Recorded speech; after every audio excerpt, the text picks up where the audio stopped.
Hello everyone, welcome back to my channel Real Life with Suhani. I am Suhani and how are you all?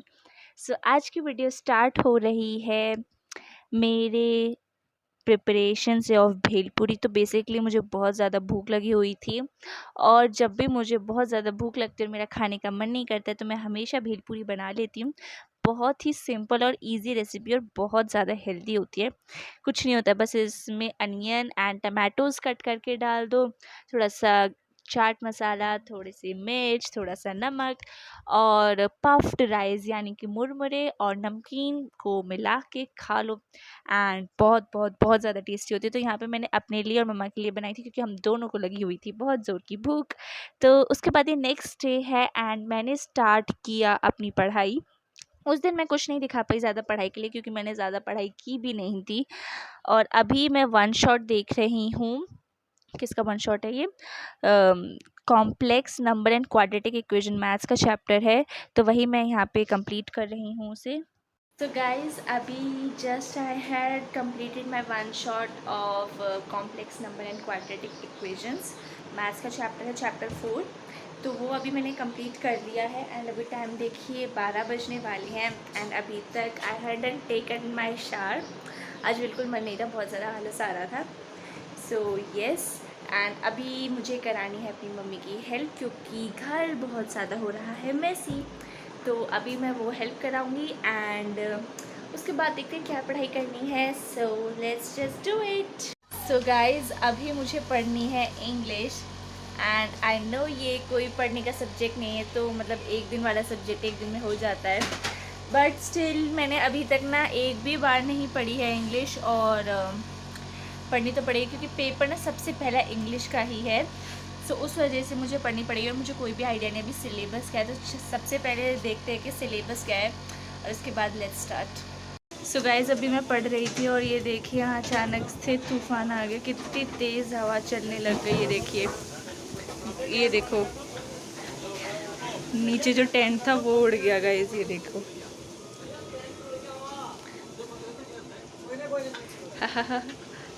Nice nice nice, कपड़े उतार लो, towel उतारो, towel.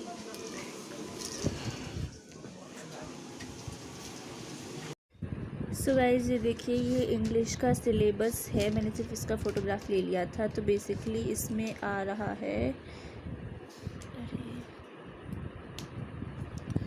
ये देखिए, the portrait of a lady, summer of the beautiful white horse, a photograph, poster making, debate writing, advertisement. ये क्या है? कौन सा notice making, tenses, gap filling. मतलब इजी है यार, हो जाएगा। ग्रामर तो मैं वैसे भी नहीं ज़्यादा पढ़ती हूँ और लिटरेचर हो ही जाएगी। अब मैंने यहाँ से अपनी इंग्लिश पढ़ना स्टार्ट कर दिया। वैसे तो इसकी इतनी नीड नहीं थी, बट क्योंकि पेपर आने वाले हैं तो पढ़नी तो थी एंड काफ़ी इजी होती है इंग्लिश। तो बस मैं यहाँ पे देख रही थी जो भी डिबेट राइटिंग है या जो भी इम्पोर्टेंट से नोटिस राइटिंग या एडवर्टीजमेंट, उनके फॉर्मेट क्या है, उनको कैसे लिखना है, तो वही मैं वो सब देख रही थी और लिटरेचर थोड़ी सी पढ़ रही थी। सो गाइज रिसेंटली अभी मुझे कमेंट आया था कि I have to give the tips for 9th class. So first of all I would like to thank you जिसने भी कमेंट किया था। एंड चलिए मैं आपको टिप बताती हूँ कि 9th क्लास में क्या टिप्स है जो आप फॉलो कर सकते हो to score 95 plus above marks. So first of all आपको टाइम मैनेज करना आना चाहिए if you take coachings and और उसके अलावा आपको 2 घंटे 2 या 3 घंटे आपको अपनी सेल्फ स्टडी पे देने होंगे, तभी जाके आप अच्छे नंबर स्कोर कर पाएंगे। तो बेसिकली सेल्फ स्टडी एक बहुत ही इम्पॉर्टेंट चीज़ है फॉर 9th ग्रेडर, 9th से आगे जितने भी मतलब बड़ी क्लासेस या सीनियर क्लासेस के बच्चे होते हैं। और मैथ्स तो आपको डेली 1 घंटे करनी है। आप कितने भी ज़्यादा बिजी हो बट 1 घंटे आपको मैथ्स को देना होगा। और मैथ्स में आपको करना क्या है, सबसे पहले you have to follow your NCERT books. NCERT के अलावा एक आप रेफरेंस बुक रख सकते हैं और मेरे हिसाब से best reference book is exemplar. तो उसमें ना काफ़ी क्वेश्चंस होते हैं जो काफ़ी इंपॉर्टेंट होते हैं और एग्ज़ाम्स में फ्रीक्वेंटली पूछे जाते हैं।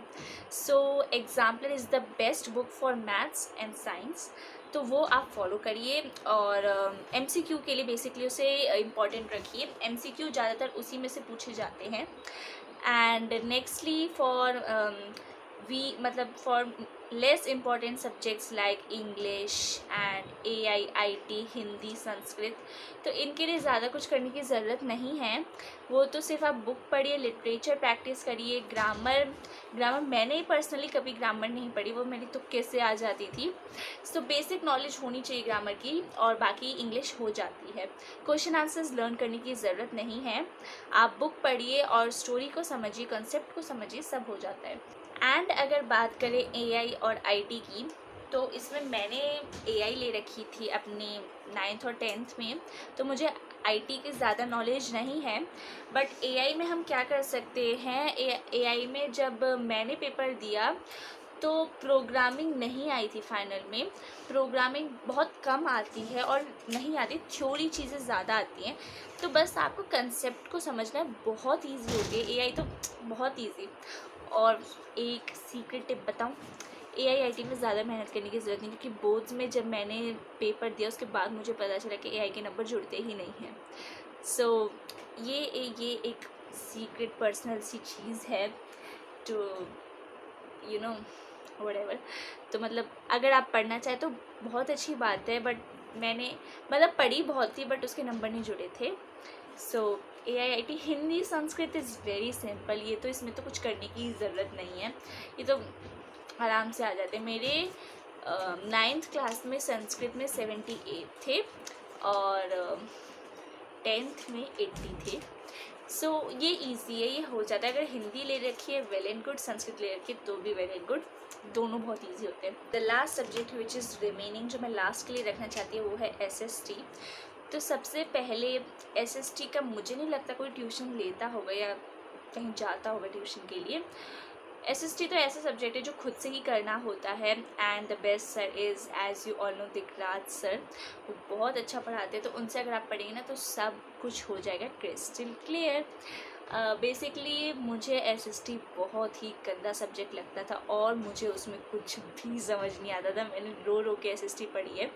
बट SST को अगर आप हफ्ते में 2 बार 3 बार करते हैं बहुत है। 1-1 घंटे टाइम दीजिए SST को।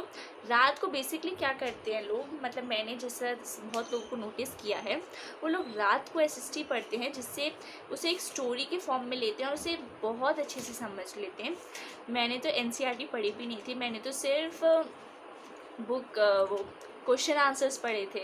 बट अगर आप बुक पढ़ेंगे तो वेल एंड गुड, आपको कॉपी से पढ़ने की ज़रूरत ही नहीं पड़ेगी।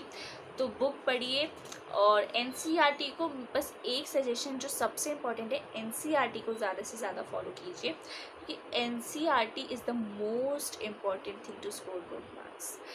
जब भी आपका पेपर आता है तो NCERT में से सबसे ज़्यादा बनता है। सो आई होप आपको ये वाली टिप्स बहुत काम आने वाली हैं।